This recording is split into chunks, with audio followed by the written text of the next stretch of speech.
Tangan ibu itu cuma peradangan. Tidak bakalan diamputasi. Saya percayakan mereka sama anakku. Saya hampir gila, Pak. Anakku cuma demam muntah, tiba-tiba kok harus kehilangan tangan. Dia bagaimana nanti mentalnya dia, bagaimana orang tuanya nanti menjawab tanganku kemana, Mas? Kan yang bengkak di punggung tangan. Kenapa dia malah operasi di telapak tangan? Setelah dibelah nggak dijahit, Pak. Iya, Pak Menteri, ya. Aduh, kasihan sekali. Nanti besok kita ketemu di kantor. Kami masyarakat kecil itu, kalau memang mereka melindungi atasnya, saya juga butuh dilindungi, Pak. Saya mempercayakan mereka ke teman-teman anak, Pak. Tapi mereka menyepelekan saya. Dan mereka mengambil tangan anak saya, Pak. Mereka mengambil tangan anak saya.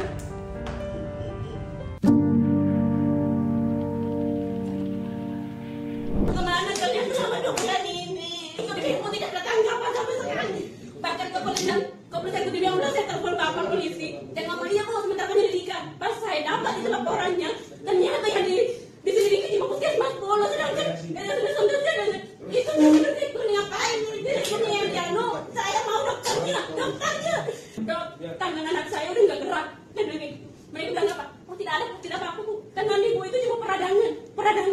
Tidak bakalan diamputasi, tidak bakalan diamputasi, cuma punya dokter. Pas saya ngomong, dokter takut tangan saya diamputasi. Ada perawat dong. Itu dokter terlalu tinggi pemikirannya. Dokter terlalu tinggi. Dia sakit. Saya percayakan mereka sama anakku. Ya, itu adalah video dari Arumi dan ibunya Marliana. Ya. Dan kita lihat beritanya. Berawal dari jarum infus, tangan bayi di Bima menghitam hingga diamputasi, keluarga tuntut keadilan. Rujukan terlambat jadi sorotan, balita di Bima diamputasi. Tangis ibu histeris saat tangan balita 16 bulan harus diamputasi usai diinfus. Desak dokter dan perawat diperiksa dugaan malpraktek. Balita diduga jadi korban malpraktek, terpaksa diamputasi. Dinkes NTB minta selesaikan secara kekeluargaan. Waduh. Sini juga ada Mbak Eva, sarjana hukum, dari kuasa hukum PH-nya Bu Marliana, dan ada Bang John LBF juga yang sudah mendatangkan mereka ke sini. Makasih. Terima kasih, Ibu, katanya pengen ketemu saya. Iya. Langsung difasilitasi nama Bang John. Betul. LBF. Sesuai request Ibu Marliana, pengen ketemu dengan Pak Uya Kuya. Gimana, langsung kontak Bang John? Iya. Langsung Iya. dipenuhi ya? Iya. Makasih loh Bang John. Sama-sama. Namanya juga saya udah lihat juga di Instagram Bang John. Demi kemanusiaan, Mas. Bang John marah sekali ya? Marah sekali. Oke. Ini gimana ceritanya, Bu? Itu, Pak. Awalnya sakit apa sih waktu itu? Cuma demam muntah. Demam? Demam, muntah. Saya kan takutnya dehidrasi. Jadi saya bawa ke puskesmas. Iya. Tapi pas 4 hari kan nggak ada perubahan. Jadi saya minta rujukan ke rumah sakit yang pertama. Terus sebelum dibawa ke rumah sakit itu ada perawat yang mau suntik. Di puskesmas? Iya. Puskesmas mana nih? Puskesmas Bolo. Bolo ya? Iya. Pas mau disuntik saya ngomong sama perawatnya, tangan anak saya bengkak. Tapi perawatnya bilang, oh enggak, ini nggak bengkak, tapi cuma efek plester katanya. Terus saya bilang lagi, enggak, ini bengkak kok. Dia kan mencet nih. Karena sebelum bengkak tuh udah disuntik juga? Belum. Dia mau suntik, tapi saya sudah protes bengkak. Tapi dia nggak percaya. Dia mencet dan ini anaknya nggak nangis katanya, berarti nggak bengkak dong, Bu. Lanjut dikasih masuk obat dia. Disuntik? Iya. Di bengkak itu? Iya. Pas dikasih masuk obat, nggak lama anak saya menangis. Saya langsung minta dibuka kan, infusnya ternyata betul bengkak. Udah merah-merah kan. Lebih bengkak lagi? Iya. Terus kan sementara lagi proses rujukan ke rumah sakit Sondosia. Pas nyampe di sana, saya juga bilang sama dokter, sama perawatnya bengkak. Terus makanya dipasang infus di sebelah kiri. Itu pun dirujuk tanpa infus lagi, karena mereka di puskesmas Bolo kan nggak bisa pasang infus. Udah nggak bisa dipasangkan infus, jadi di rumah sakit Sondosia dipasang infus di sebelah kiri. Alhamdulillah membaik keadaan anak saya waktu itu. Tapi pas tanggal 14 pagi saya lihat lagi tangan yang sebelah kanan yang dari bengkak. yang sebelah kanan yang dari puskesmas Bolo. Terus saya tanya sama dokternya, Dok, kok ini bekas infus dari puskesmas Bolo? Saya sudah kompres air hangat kok tambah bengkak. Tapi dokternya cuma bilang, oh enggak apa-apa, itu penumpukan cairan, kompres aja air dingin. Dia suruh saya kompres air dingin pun tidak memeriksa, tidak melihat, cuma bilang kompres air dingin. Sudah itu dokternya pergi. Dan kan namanya juga kita dikasih tanya sama dokternya. Saya sama suami kompres air dingin. Cuma pas tidak lama kompres air dingin ada warna hitam di sini di pergelangan tangan. Saya langsung minta rujukan karena saya bilang ini bukan lagi peradangan, pasti udah infeksi. Tapi pada saat tanggal 14 itu nggak dikasih rujukan, cuma dikasih salep sama dikasih obat anti nyeri lewat infus. Sampai tanggal 15 saya minta rujukan lagi sama dokter umum yang visitnya pada pagi itu. Terus dokternya bilang nanti dikonfirmasi dulu sama dokter. Nggak dikasih rujukan? Nggak dikasih. Ini BPJS berarti kan ya? Iya. Sampai sore tanggal 15 itu kan anak saya kan udah bengkak sampai di sini. Saya minta rujukan dari saya dari perawatan anak nangis ke UGD. Saya minta rujukan. Saya bilang enggak apa-apa rujukan paksa, yang penting dirujuk. Udah kondisi seperti itu tetap tidak dikasih itu surat rujukan. Iya. Saya baru dikasih rujukan pas saya lari ke UGD, minta surat rujukan baru dikasih. Pas itu dirujuklah ke RSUD Bima, Kota Bima. Pas nyampe di sana dijelaskan lah memang anakku di sana tuh diperiksa rongsen, ternyata dia ada suspek infeksi paru-paru, tapi kan saya dirujuknya karena tangannya. Terus saya pas nanya sama dokter jaga di UGD, saya ngomong, "Dok, gimana keadaan tangan anak saya? Kan memang saya rujuknya kena tangan." Tapi dokternya bilang, "Oh maaf Bu, kami nggak bisa menjelaskan apa-apa karena anak ibu itu rujukan dokter spesialis," katanya. Jadi saya kembali lagi ke tempat tidur anak saya. Cuma pas tengah malam saya perhatikan dari tadi nggak gerak jari-jari tangan anak saya. Jadi saya pergi lapor anak saya ke dokter jaga di UGD. Posisi anak di sini sama ini kondisinya udah menghitam seperti gambar itu. Iya, digendong sama suami, saya di sini, terus dokter di sana. Terus saya ngomong sama dokter, "Dok, jari-jari tangan anak saya ini dari tadi nggak gerak." Terus dokternya cuma ngomong, "Oh nggak apa-apa Bu, itu cuma peradangan," katanya. Udah kondisi seperti ini tuh dibilang nggak apa-apa. Iya, bahkan udah nggak gerak, nggak apa-apa Bu, itu cuma peradangan katanya. Nanti kempes sendiri. Dia bilang, udah kok dikasih obat antibiotik nanti kempes sendiri, nggak bakalan cuma penyedotan. Terus saya ngomong kayak gini, "Dok, masalahnya saya takut nanti jaringan tangan saya rusak, ujungnya diamputasi." Jujur saya ngomong kayak gitu. Tapi ibu yang orang awam aja sudah berpikir sejauh itu ya? Iya. Terus perawatnya ngomong kayak gini, "Ibu nggak usah terlalu tinggi, nggak usah terlalu tinggi pemikirannya." Terus dokternya lagi jawab, "Ibu, tangan anak ibu aman, nggak bakalan diamputasi, nggak bakalan dioperasi," kata dokter itu. Kata dokternya, tapi mereka tidak memeriksa. Pas tengah malam lagi karena anak saya udah nggak pernah tidur, saya datang lagi, "Dok, dari tadi anak saya gelisah, nggak pernah tidur." Terus ada lagi yang ngomong, "Ibu, selama anaknya tidak menangis terus berarti anaknya baik-baik saja." Jadi saya pergi di suami, saya ngomong sama suami, "Sabar, anak kamu selama tidak menangis terus berarti nggak dikatakan darurat." Sampai pagi tanggal 16 itu ada perawat yang mau suntik, kasih obat. Saya ngomong sama perawatnya, "Anak saya ini dari tadi malam nggak ada yang periksa," kata dokter umumnya. Katanya ini anakku pasien dokter spesialis. Terus dokter umumnya nggak periksa. Terus dokter spesialisnya ini nggak datang juga. Kapan dia datang di UGD? Terus perawatnya ngomong, "Oh maaf Bu, kalau dokter spesialisnya itu nggak datang ke UGD, katanya dia nggak datang memeriksa." Terus saya ngomong, harus kemana ibu nggak dijelaskan? Ya maka saya bilang, terus gimana caranya supaya anak saya ini diperiksa? Dokter umum juga diperiksa, dokter UGD juga nggak kesini. Terus perawatnya ngomong, "Oh ibu udah pesan kamar." Di sini, maksudnya pesan kamar gimana? Katanya kalau mau diperiksa harus pesan kamar dulu Bu. Ibu ke sana di bapak yang sana. Ya udah saya ke sana Pak, saya ke sana. Saya nanya sama bapak di sana, "Pak, saya mau pesan kamar." Dia bilang, "Atas nama siapa?" "Atas nama Arumi Agni Askaira." Dicek lah kan, ternyata BPJS kelas 3. Pas dicek kamar, kata bapaknya, "Oh maaf Bu, tidak ada kamar kosong. Kalau bukan besok pagi, paling nanti sore ada, paling cepat nanti sore." Ya udah, saya ngomong sama bapak. Padahal kondisi udah seperti gambar ini ya? Iya, sudah hitam. Tidak ada dari rumah sakit untuk dispensasi. Kalau tidak ada kamar di kelas 3, dia bisa masuk ke kelas. Justru saya minta Pak, saya bilang kayak gini, "Nggak apa-apa, saya bayar kamarnya, yang penting anak saya diperiksa dokter spesialis." Saya bilang ngomong kayak gitu. Terus bapaknya ngomong kayak gini, kalau ibu mau bayar kamar berarti ibu harus masuk umum. Ya udah saya pergilah di suami karena mau ngomong sama suami soal itu. Tapi yang nggak ada pas saya nyampe, anak saya udah kayak antara hidup dan mati. Maka saya menangis histeris. Mereka baru pada panik. Udah lama datanglah dokter spesialisnya. Pas datang dokter spesialisnya yang itu yang satu dia bilang kayak gini, astagfirullah udah parah sekali. Udah lama datang lagi dokter bedahnya, dokter orto, langsung persiapan operasi. Tanggal 16 itu dioperasi, anakku udah nggak ada, jari-jarinya udah nggak reaksi. Iya, udah katanya udah nggak ada darah di sini, udah nggak ada aliran darah di sini. Terus dibelah lagi di sebelah sini. Sejak itu udah nggak ada.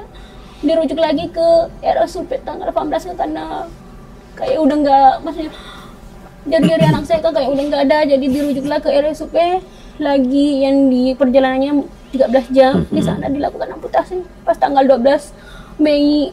Itu pun jujur ada 2 minggu saya berpikir, bahkan dikasih didatangkan dokter psikiater sama rumah sakit di sana karena saya belum menerima. Saya hampir gila Pak, nggak bisa.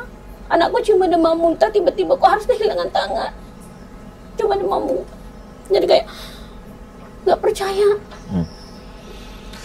Oke. Jadi artinya tadi saat ibu mendapat rujukan ke dokter spesialis, sampai akhirnya dokter spesialis datang itu berapa lama? Berapa hari? Kalau dirujuknya kan saya tanggal 15, dokter spesialisnya baru datang 15 April nih? Iya, 15 dirujuk ke rumah sakit. Dokter spesialisnya itu yang yang untuk maksudnya dokter yang harus menangani datanya pas 16 siang pas saya menangis terus. Iya, ibu datang ke rumah sakit itu dari tanggal? Kalau rumah sakit terakhir itu dari tanggal 15 malam. Iya. Terus kan katanya rujukan dokter spesialis, nggak ada dokter spesialis yang lihat sampai tanggal 16 siang. Besoknya baru, setelah ibu menangis menjerit-jerit. Baru.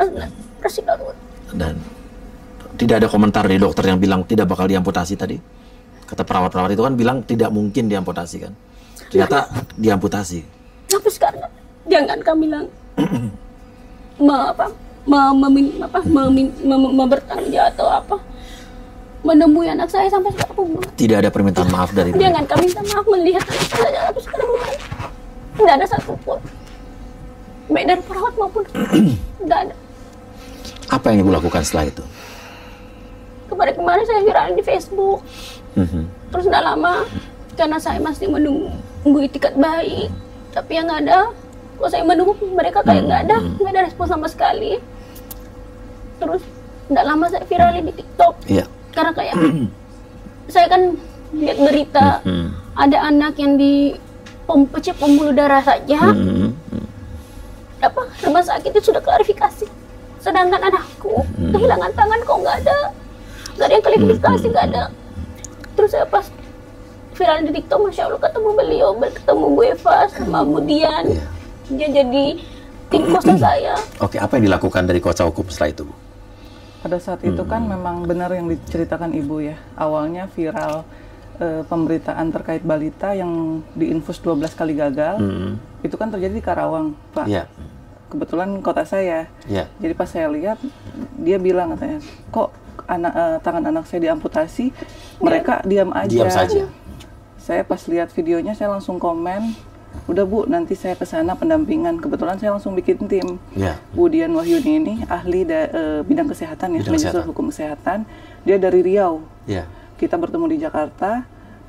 Pas hari Rabu saya langsung, Rabu tanggal berapa ya waktu itu lupa saya. Rabu itu saya berangkat ke NTB. Ketemu di Mataram, langsung ke rumah sakit. Kita di situ langsung ngambil langkah, datang ke Dinas Kesehatan Provinsi. Bertanya, Pak, Bapak sudah tahu belum terkait kasus yang terjadi di Kabupaten Bima?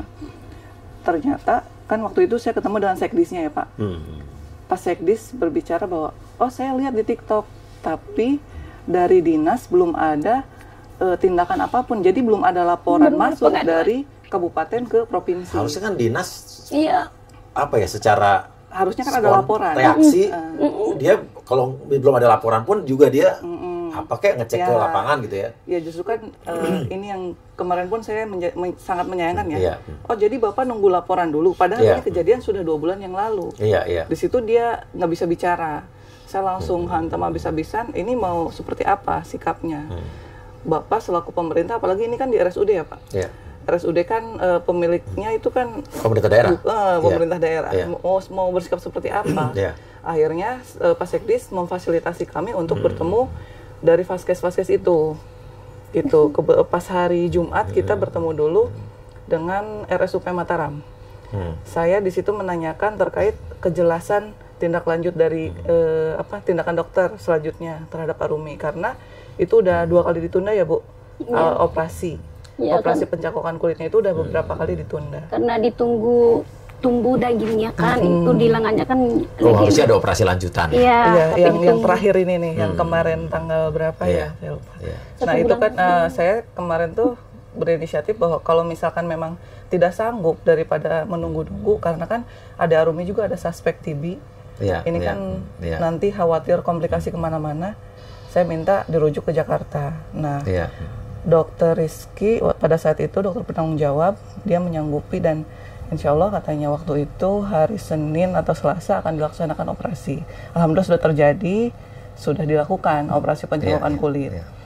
Nah Seninnya saya minta difasilitasi untuk bertemu dengan Direktur Rumah Sakit Sondosia, Direktur Rumah Sakit Bima, dan Kepala Puskesmas Bolo. Di situ mereka memang dengan datangnya mereka saya anggap itu suatu itikat baik. Cuman yang sangat disayangkan pada saat itu mereka tidak membawa rekam medis dengan alasan pasien tidak meminta. Padahal harusnya mereka otomatis membawa lah itu. Seharusnya ketika pasien keluar dari rumah sakit pun mereka memberikan rekam medis, tindakan apa saja yang sudah dilakukan, obat apa saja yang sudah masuk. Ini tidak diberikan karena alasan tidak meminta.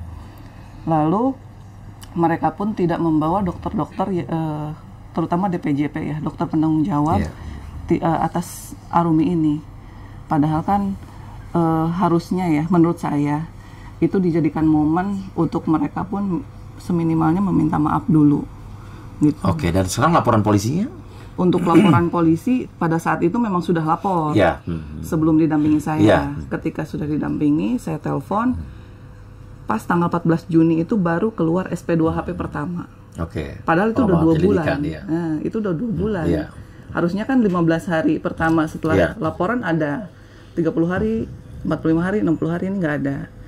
Nah sekarang katanya lagi masih proses BAP. Kemarin terakhir saya telepon. Cuman ini menurut saya nanti akan jadi sulit karena ini kan berhubungan dengan malpraktek, dugaan malpraktek.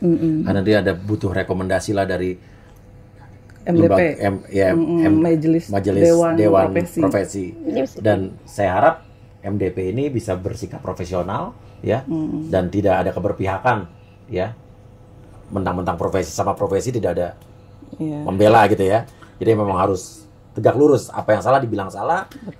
Jangan mempersulit rekomendasi untuk dipakai di proses hukum ini.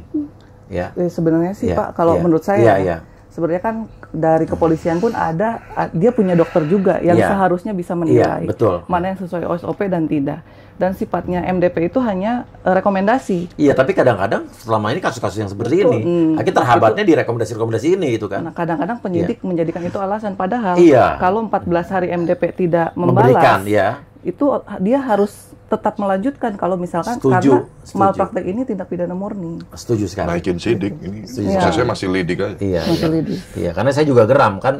Terakhir juga waktu kita mendengar RDP di Komisi 9 DPR RI, ada kasus yang hampir sama. Pada itu Faris yang dia akibat suntik akhirnya dia terpaksa mengalami cacat di tangannya gara-gara infus juga, dan sekarang alhamdulillah dia kan bingung tuh waktu itu. Dia gimana masa depannya? Setelah RDP itu Bang John langsung mempekerjakan Faris sampai sekarang ya. Hari setelah RDP langsung ke kantor saya dan langsung kerja. Terima kasih Bang John. Terima kasih Bang. Ini kurang lebih bersama, dan kasusnya juga masalahnya ya mentoknya gara-gara ini rekomendasi-rekomendasi dari MDP ini ya kan. Dan ini mungkin sesuatu yang harus dirubah juga sama instansi, sama mungkin Kementerian Kesehatan kita juga harus dievaluasi lagi untuk hal seperti dan juga hukumnya juga harus evaluasi. Menurut saya kayak gitu nggak perlu lagi lah rekomendasi dari MDP ini kan. Udah polisi Pidana punya murni, dokter ahli ya kan. Iya. Dan Bang John gimana Bang John? Jadi Mas Uya, terus terang saya pertama kali melihat berita ini dari story-nya Pak Dewan Ahmad Saroni. Iya. Beliau up di story. Kemudian malam itu saya lihat langsung marah saya. Karena jujur ngomong, saya pernah mengalami sebagai pasien BPJS. Dulu 2020 anak saya lahir, saya sampai udah mohon-mohon ke rumah sakit. Nggak bisa Pak, tetap Bapak harus cari uang 2 juta sekian untuk deposit dulu. Nanti sampai dari BPJS membayarkan ke rumah sakit, baru itu kita kembalikan dana itu ke Bapak. Oh gitu bilangnya dulu? Betul, 2020. Nggak boleh loh itu sih. Iya. Terus saya akhirnya harus cari-cari pinjaman. Jadi gini Mas, di negara kita ini Mas, praktek-praktek pembiaran, penyepelean, dan saya lihat, saya duga kuat kasus di Arumi ini adalah faktor dari pola atau tren yang selama ini berjalan. Iya. Jadi rumah sakit, fasilitas kesehatan, mau puskesmas, klinik dan lain-lain, begitu nyebut ibu berobat pakai apa? BPJS. Itu sudah langsung skeptisnya, itu udah langsung ngelihat orang itu udah kayak kamu kere, kamu miskin. Terus ujung-ujungnya apa? Penyepelean. Jadi melayaninya pun dengan asal-asalan. Beda kalau kita kelihatan turun dari mobil, mulai dari petugas keamanan, resepsionisnya, perawat-perawatnya, itu wajahnya itu 3S-nya itu benar-benar jadi standar banget. Tapi kalau sudah pasien-pasien ini yang notabene orang tidak mampu, apalagi pakai BPJS, sudah pasti pelayanannya itu tidak manusiawi kalau saya bilang. Jadi lebih banyak disepelekan. Ya udah kan kita dengar ceritanya tadi. Kayak sampai minta rujukan aja sulitnya minta sekali. Ampun. Udah keadaan seperti tadi lagi ya. Posisi sudah sangat darurat. Jadi harusnya fasilitas kesehatan, orang datang ke tempat fasilitas kesehatan ini kan pengen sembuh. Lihatlah mereka ini sebagai seorang manusia. Sudah itu aja cukup. Kayak kemarin saya suara kencang saya bilang, tolong petugas medis, fasilitas kesehatan, tenaga medis, kamu kalau datang ada pasien berobat, kamu tolong anggap ini adalah keluarga kamu. Jadi kamu punya sense of belonging, kamu punya empati, bagaimana bisa, kan kamu yang punya keahlian di sini untuk bisa mengatasi solusinya, menyembuhkan gitu. Jadi ya sangat memprihatinkan dan ini memicu kemarahan saya. Kalau Bu Marliana ini tidak didampingi, saya terima kasih banyak untuk Ibu lawyer yang benar-benar tergerak hatinya untuk membantu secara cuma-cuma pro bono ya, benar-benar Ibu sampai terbang ke sana. Saya sangat hargai Ibu ya. Terima kasih banyak. Jadi orang-orang seperti Ibu ini, seperti saya, seperti Mas Uya ini memang harus benar-benar mengawal kasus Arumi dan Bu Marliana ini supaya ada keadilan. Karena kalau nggak seperti itu, saya kira akan susah untuk mendapatkan keadilan. Menurut saya tanggung jawab dari pihak rumah sakit. Oh ini after kejadian diamputasi dia harus recovery dan lain-lain. Pertanyaan saya, bagaimana kelangsungan di Arumi ke depan? Anak ini normal tadinya, cantik, tangannya sempurna utuh. Bagaimana nanti psikisnya dia? Bagaimana nanti mentalnya dia? Bagaimana orang tuanya nanti menjawab pertanyaan-pertanyaan anak ini ketika sudah bisa ngomong tanganku kemana, Mas? Kok dulu ada kok sekarang nggak ada? Itu yang sedang diperjuangkan juga sama Bu Marliana. Makanya Bu Marliana teriak di media sosial menggunakan teknologi sekarang ini memang sudah sepatutnya, karena ini akan jadi rekam jejak digital. Kelak Arumi besar, dia lihat bahwa ibu orang tuanya sudah berjuang mati-matian untuk memperjuangkan keadilan bagi Arumi. Saya terus terang, buat saya ini satu kejahatan kemanusiaan yang luar biasa. Kalau saya melihatnya seperti itu. Karena anak ini ke rumah sakit dengan kondisi dia pengen sembuh dari demam. Ibunya takut dia kena dehidrasi. Malah berujung kejadian seperti ini. Mas Uya kalau mau tahu juga, anak saya sempat waktu itu sakit demam, dibawa ke rumah sakit yang saya bilang, notabene rumah sakit ini bintang 5 lah di daerah Tangerang. Tahu nggak perawatnya? Nusukin jarum, dia cari arterinya nggak ketemu, dicabut, ditusuk lagi, di titik yang sama dicari, di titik yang ketiga kali langsung saya maki, saya marahin, saya suruh stop dan saya teriak-teriak di ruangan UGD. Kamu ganti sekarang, kamu mau saya ramein atau bagaimana? Udah kita sebagai orang tua kan melindungi banget anak kita. Jadi memang pihak keluarga ketika kita mendampingi anggota keluarga kita yang sakit, tolong kritis, tolong benar-benar diawasi betul-betul. Karena tenaga medis kita, mohon maaf, tidak semuanya bisa bekerja dengan profesional. Masih banyak yang masih kerjanya itu asal-asalan, tidak sepenuh hati, gitu Mas. Akhirnya saya minta diganti dan akhirnya diganti. Gitu. Jadi ya saya pastikan saya akan kawal terus perkara ini sampai De Arumi dapat keadilan. After ininya seperti apa, tanggung jawab dari fasilitas kesehatan yang menangani dari awal sampai terjadi dugaan malpraktek ini, responsibility-nya apa? Itu yang akan saya ikut monitor terus, dan saya juga berterima kasih untuk Mas Uya atas ruang dan waktu ini sehingga kita bisa menyuarakan justice untuk De Arumi, keadilan untuk De Arumi. Dan selain itu saya melihat tadi saya sempat bincang-bincang juga, ayahnya sampai harus berhenti kerja karena fokus. Jadi banyak sekali korban yang dialami, musibah-musibah yang dialami akibat De Arumi diamputasi ini. Secara ekonominya pun jadi terganggu. Ayahnya sampai ya saya nggak bisa menyalahkan juga ya, namanya ayah. Mungkin kalau saya di posisi itu saya bodoh amat, saya tinggalin pekerjaan saya mau temani buah hati saya. Saya bisa merasakan itu. Nah, untuk itu Bu, Ibu nggak usah khawatir Bu. Ya, insya Allah saya selain support ini, saya juga nanti besok Senin juga akan ada dari tim HRD perusahaan saya. Saya di depan lawyernya Bu Marliana, selama 1 tahun ke depan saya akan berikan kontribusi Bu, uang. Ya, setiap bulan akan ditransfer dari perusahaan saya, artinya on time itu jadwalnya. Ya, selama 1 tahun ke depan, insya Allah itu bisa sedikit meringankan untuk kebutuhan makan, susu, pampers, terima kasih De Arumi ya. Dan tadi saya pun juga sampaikan ke Bu Marliana, kalau memungkinkan dan mungkin berkenan, satu keluarga ini mau saya pindahkan ke Jakarta kalau mau ya. Jadi ayahnya nanti biar bekerja di perusahaan saya ya. Kalau Ibu bingung tempat tinggal, saya ada 1 unit apartemen di daerah Tangerang, meskipun tipe studio tapi bisa Ibu tempati untuk keluarga kecil Ibu. Saya pikir saya marah atas kejadian ini. Saya betul-betul terluka. Saya ikut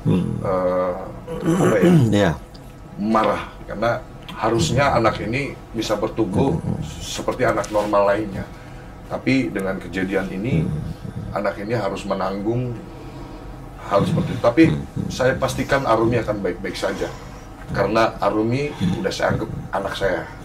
Istri saya tadi saya juga ngomong, kita angkat Arumi jadi anak kita. Kita nggak ada anak perempuan, ya kan? Saya angkat anak Arumi. Saya sayang sama Arumi betul-betul dari hati saya, karena kasihan Mas, saya anak sekecil ini Mas harus ngalamin kejadian begini gara-gara sistem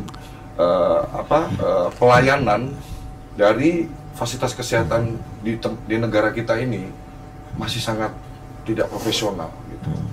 Itu yang saya perlu sampaikan di kesempatan malam hari ini, Mas Uya. Terima kasih atas ruang dan waktunya yang diberikan. Terima kasih Bang John udah berbaik hati, dan terima kasih juga Bu Eva.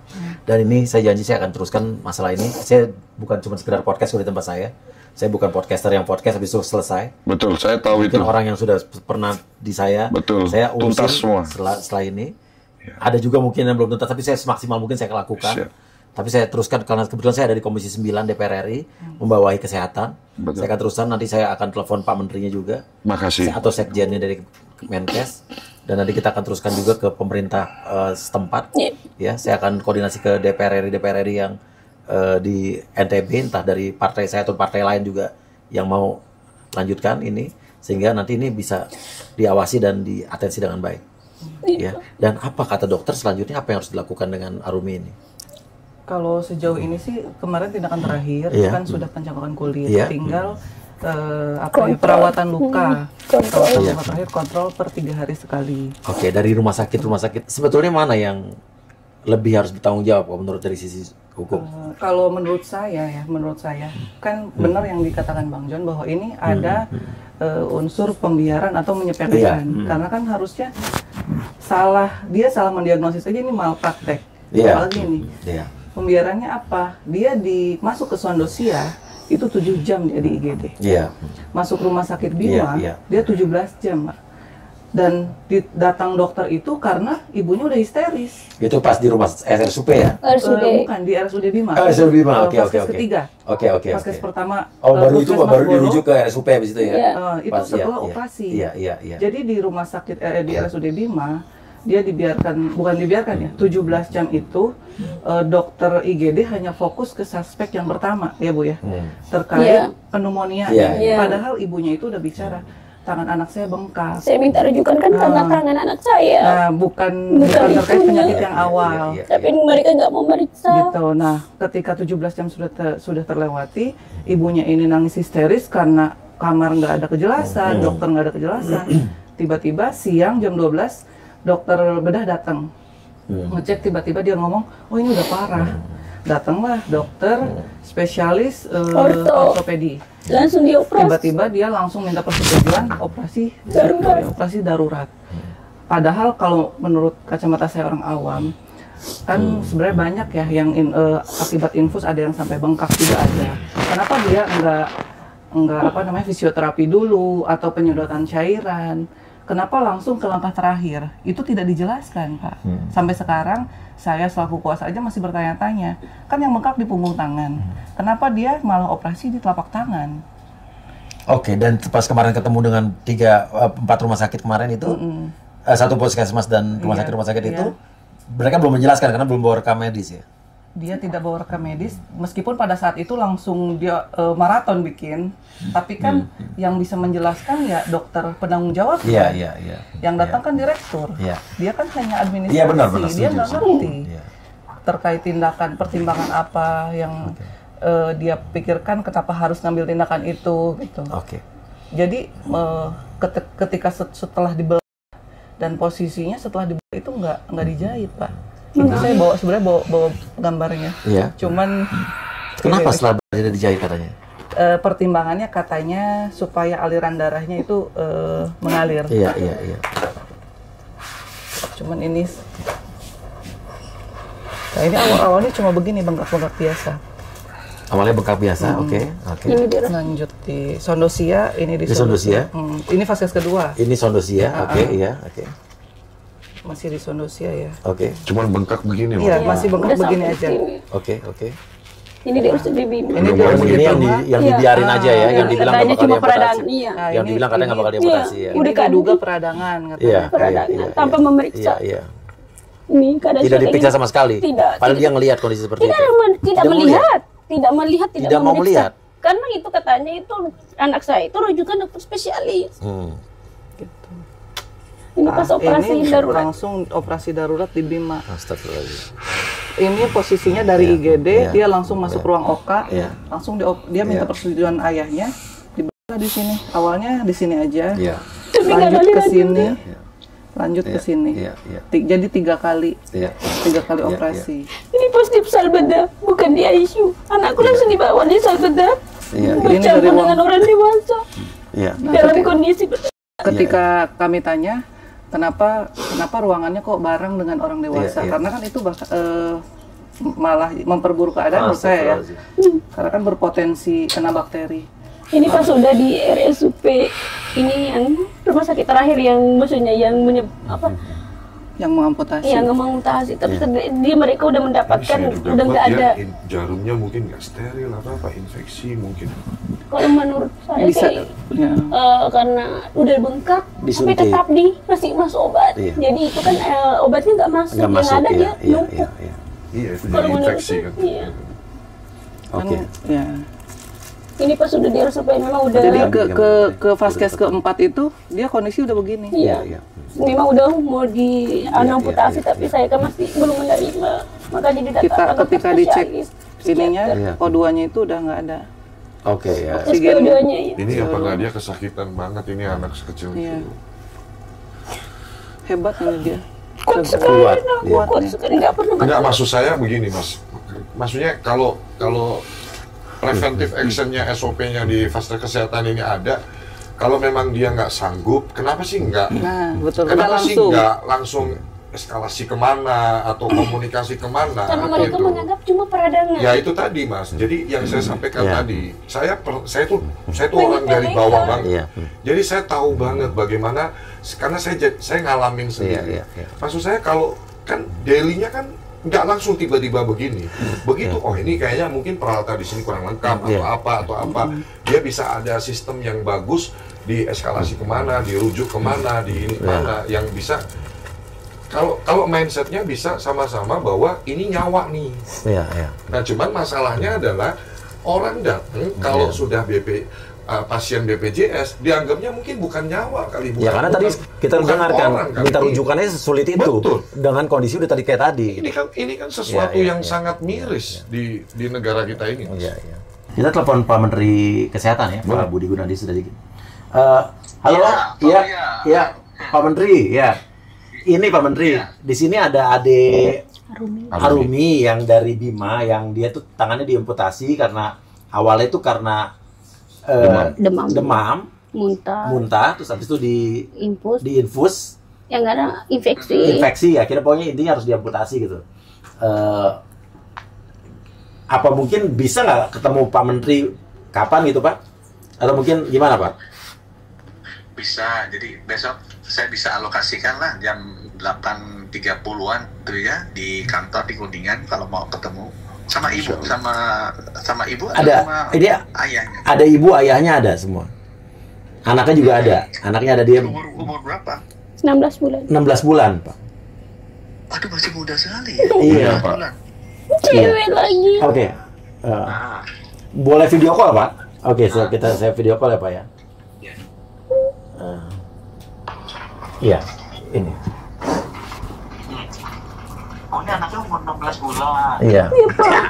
Sakit apa? Cuma demam sama muntah, Pak. Takutnya kan dehidrasi. Jadi saya bawa ke puskesmas. Tapi yang ada infeksi. Terus infeksi di mana? Pas di kan udah bengkak. Saya tanya sama perawatnya bengkak, tapi perawatnya tetap kasih masuk obat. Jadi sana terus tambah bengkak. Terus di sana disepelekan pas saya ngomong minta rujukan juga nggak langsung dikasih rujukan. Pas saya ngomong juga jari-jari tangan anak saya udah nggak gerak, mereka cuma menganggap peradangan, mereka tidak memeriksa. Bengkaknya di tangan ya? Iya, di tangan kanan. Karena mereka kayak berapa lama jadi sempat diobati di puskesmas? Kalau di puskesmas itu 4 hari Pak. Tanggal 10 dikasih kan pertama tangan kiri tapi bengkak, langsung dikasih lepas infus, dipasang lagi di tangan kanan. Di tangan inilah yang infeksi dari tanggal 10 sampai tanggal 13 baru dilepas. Itu pun karena udah disuntikan obat paracetamol kalau nggak salah itu. Serunya kan menurut saya per 3 hari kan harus dikasih pindah itu infus. Tapi itu hari keempat baru dikasih dicabut dari Oh, jadi dia dikasih infus karena demam, iya. bukan karena bengkak tangannya. Tidak, Pak. Tidak. Cuma demam sama muntah. Takut dehidrasi, makanya bawa ke puskesmas. Itu aja. Di puskesmas mana waktu itu, Ibu? Di puskesmas Bolo, Pak, di Bima. Di puskesmas Borong. Bolo di Bima NTB, Pak. Iya. Oh, saya ke sana tuh. Saya ke sana mau bikin RSUD tuh, bangun RSUD di Bolo di Bima tuh. Ini kapan Ibu kejadiannya? Tanggal 13 April, Pak. 13 April. Tanggal 10 April anakku dirawat, demam sama muntahnya. Tanggal 13 April mulai bengkak. Terus saya rujuk ke RSUD Sondosia, tapi dokternya cuma bilang penumpukan cairan tanpa memeriksa, suruh kompres air dingin. Terus saya kompres air dingin, yang ada warna hitam di pergelangan tangan anak saya. Jadi saya minta rujukan pada saat itu, tapi nggak dikasih rujukan, Pak. Tanggal 15 baru dikasih rujukan, itu pun saya menangis ke UGD, saya minta rujukan paksa. Pas dirujuk ke RSUD Bima, pas saya ngomong sama dokter UGD-nya, keadaan tangan anak saya, mereka tidak bisa katanya menjelaskan karena anakku katanya rujukan dokter spesialis, Pak. Tapi saya ngomong sama mereka kalau jari-jari tangan anak saya itu udah nggak gerak. Tapi mereka cuma menganggap peradangan bakalan kepes sendiri. Mereka tidak memeriksa, tidak melihat. Karena katanya anakku rujukan dokter spesialis. Jadi dari tanggal 15 malam sampai 16 itu nggak ada satupun dokter yang periksa anak saya. Sampai 16 siang karena saya sudah menangis, dokter spesialisnya baru datang. Langsung operasi darurat. Jari-jari tangan anak saya udah nggak ada katanya. Oh, jadi akhirnya diamputasi? Belum, di sana Pak belum diamputasi, di RSUD Bima belum diamputasi, tapi dilakukan operasi darurat, dibelah di sini. Tapi karena udah nggak ada aliran darah, jadi suami saya diminta lagi persetujuan dibelah lagi di sini. Berapa hari? Tanggal 18 April dirujuk ke RSUP Mataram. Di RSUP Mataram di situ dilakukan operasi amputasi, Pak. Karena udah nggak ada, ini udah menghitam. Udah nggak ada ini. Jadi untuk menyelamatkan nyawa anak saya harus merelakan tangannya ini. Itu pun 2 minggu saya dikasih jatahkan dokter psikiater karena belum siap. Tanggal 12 Mei baru diamputasi. Nanti foto-fotonya saya kirim ini Pak Menteri. Ini ada foto-fotonya. Ini waktu pertama kali di Ada di Kota Bima. Terus dibilang peradangan. Ini terus sampai seperti ini. Aduh, kasihan sekali. 16 bulan Pak Menteri usianya. Aduh. Ini Pak.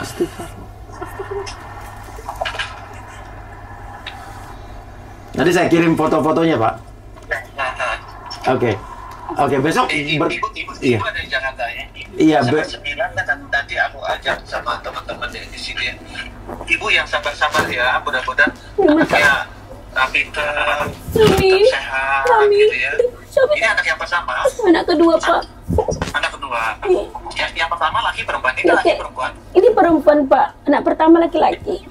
Yang pertama laki-laki ya. Ini yang perempuan. Ibu yang baik-baik, yang sadar-sadar ya. Ya, istirahat yang baik, nanti besok kita ketemu di kantor ya. Makasih banyak, Pak. Oke, iya.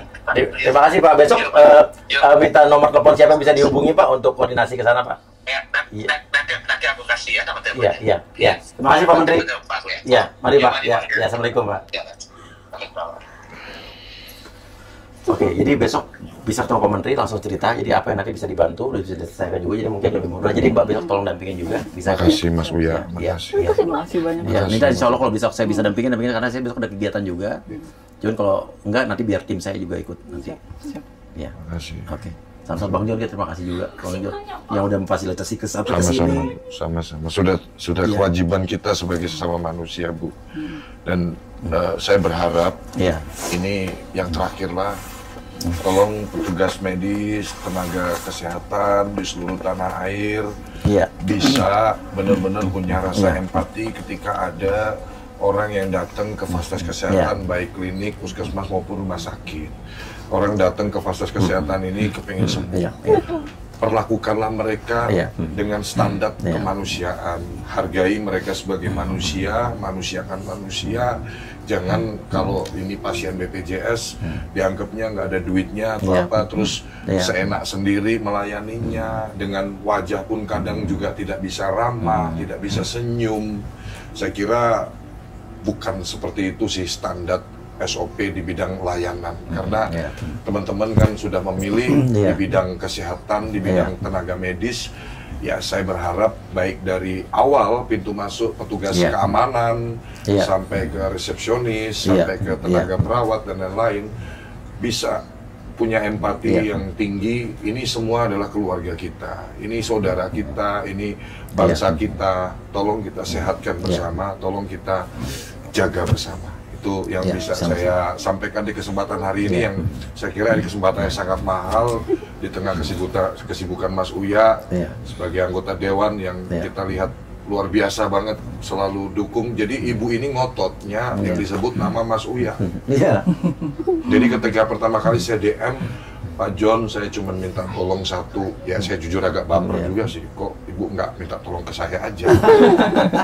Kan justru pertolongannya dari Bang John. Kan memang saya sadar diri, saya cuma pengusaha, bukan anggota Dewan. Sebetulnya saya Komisi 9 lagi ya, yang kesehatan. Jadi ibu ini dari kemarin, saya kepingin ketemu. Iya ibu. Kenapa maunya ke saya, Bu? Ya karena bapak kan yang sendiri. Ada juga di kesehatan, saya juga tahu lihat bapak. Insya Allah gini ya. Memang suka bantu orang kecil. Betul. Itu yang kemarin sempat disampaikan ke saya. Karena Mas Uya kepeduliannya terhadap orang kecil, orang-orang yang terzolimin sangat luar biasa. Jadi tolong ya Pak. Iya Ibu. Saya sudah janji. Saya bilang, sampai saya screenshot video call kita. Iya. Saya bilang kan sama Bang Jor, kalau Bang Jor kapan aja bisa kapan? Ya udah kapan aja bisanya. Saya yang ikut jadwalnya ya. Iya benar loh, karena ya Mas Uya bilang, pokoknya ini kalau yang bawa Bang John jadwalnya ngikut dari sana aja, serius nih. Nanti yang lainnya saya batalin. Iya. Yang lain saya reschedule dulu gitu. Cicit bapak izin juga. Makan banyak kan kalau ini. Iya, saya minta tolong sama bapak. Sebenarnya waktu beberapa hari yang lalu tim kita juga ada yang datang ke Senayan. Kita lagi nyari cara ini gimana biar aspirasi kita lagi reses soalnya. Lagi reses. Ini kita baru mulai masa sidang lagi tanggal 24. Cuman kalau bisa tadi kalau misalnya bisa bikin bersurat aja, kalau nanti bisa RDP di Komisi 9 juga bisa. Iya. Pokoknya yang pegang quote saya Bu, jangan ngatur Allah. Ibu udah usaha, Allah yang kasih jalan. Jalannya kan lewat mana-mana. Iya, jangan ngatur Allah. Saya tidak mengenal mereka. Ketemu Bu Eva juga kan nggak kenal ya. Saya sekali lagi apresiasi banget Ibu lawyer. Semoga Ibu mereka terus terbang ke NTB. Betul. Itu yang luar biasa. Dengan sukarela. Iya. Mereka menghubungi saya di saat orang pada tutup mata, tidak ada satupun yang mau. Mereka cuma datang dokumentasi, pulang lagi gitu. Luar biasa, semoga sukses terus Bu ya dalam bidang hukum Ibu. Saya pernah kemudian juga. Dia dari Riau. Dia dari Riau. Jauh dari Jakarta ke Bima ya. Mereka pun tidak saling kenal Pak. Mereka baru kenal pas ke pertama kali. Selasa ketemu, kita Rabunya langsung. Mereka tidak kenal. Saya cuma perkenalkan mereka, bilang minta ini dia ini. Mereka saling komunikasi, berangkat sama-sama ke NTB. Kayak ya Allah. Ini udah jalannya. Ibu dipertemukan sama kita ini. Iya, betul. Walaupun lewat beda-beda jalur, tapi kita hari ini berada di sini. Saya harus jangan. Saya harus makasih. Makasih orang-orang baik. Saya harus makasih. Besok mudah-mudahan ketemu Pak Menteri juga lagi ada jalan keluarnya lagi, ya. Amin Mas. Ini udah emang udah jalan ya. Satset banget. Langsung diteleponin Pak Menteri. Demi kemanusiaan Mas. Kita akan terus berjuang demi kemanusiaan. Ya. Besok didampingi ya Mbak ya. Pertama kali kan dia lihat tangannya kayak nangis. Itu yang videonya itu kaget kan. Dia bandingkan tangan ini, langsung nangis gitu. Ya Allah sakitnya hati, Pak. Kayak terbuka kasa. Dia nggak nangis dulu. Pas dia lihat tangannya, baru dia bandingkan tangan yang satu langsung nangis. Histerisnya kayak ini apa kayak gitu. Menangis ya Allah kayak. Yang tadi dia. Kadang-kadang kan dia juga suka lupa Pak. Kayak mau ngambil bunga di tangan atau lagi mau main, dia capek pakai tangan kiri, mau pakai tangan kanan, dia lupa tangannya nggak ada. Dia kaget, dia kadang-kadang suka pukul-pukul, mungkin kah itu sakit atau gatal atau apa, dia suka pukul-pukul tangannya sendiri. Kalau dia lagi tidur, kayak pukul-pukul kayak gini, padahal dia lagi tidur mukul-mukul kayak gini, mungkin dia rasa sakit atau bagaimana. Saya berharap bahwa dari kasus kali ini jadi pelajaran berharga, ya. Saya ingin hak mendapatkan kesehatan itu adalah hak yang sama bagi semua warga negara. Mau itu pasien BPJS kelas 1, 2, 3, pasien mandiri, semua mendapatkan perlakuan yang sama. Tidak ada lagi cerita-cerita orang yang datang ke rumah sakit itu sulit. Saya pengen rumah sakit itu menerima langsung orang-orang yang sakit, karena tidak ada mau orang yang sakit. Satu pun di dunia ini tidak ada orang yang sakit. Jangan bikin orang yang sakit jadi makin sakit, karena dirusak mentalnya dan psikologisnya. Mudah-mudahan transformasi kesehatan ini makin cepat dilakukan di negara kita, sehingga kesehatan ini menjadi yang nomor 1 di negara kita. Amin. Amin. Terima kasih. Wassalamualaikum warahmatullahi wabarakatuh. Ini, Masya Allah besarnya itu tuh. Apa itu? Buat cantik.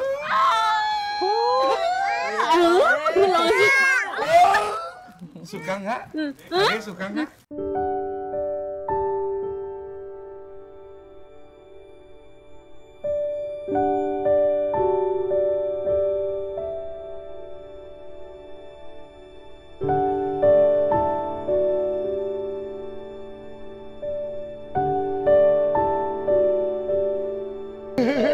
Ketawa seneng banget. Dia bangun, biasanya nggak bangun dia. Ikan. Ikan. Mau deh Ya tuh. ampun.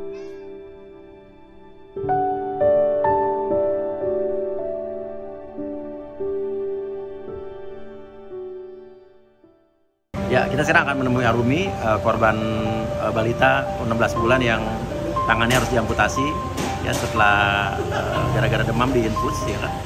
Dan kita akan menemani untuk ketemu Pak Menteri Kesehatan Pak BGS.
Saya mempercayakan mereka ke teman-teman anak, Pak. Tetapi mereka menyepelekan saya sebagai memang saya nakes, Pak. Tapi saya pasang fasilitas kesehatan saya ini sebagai ibu, sebagai orang tua bukan nakes. Karena saya mempercayakan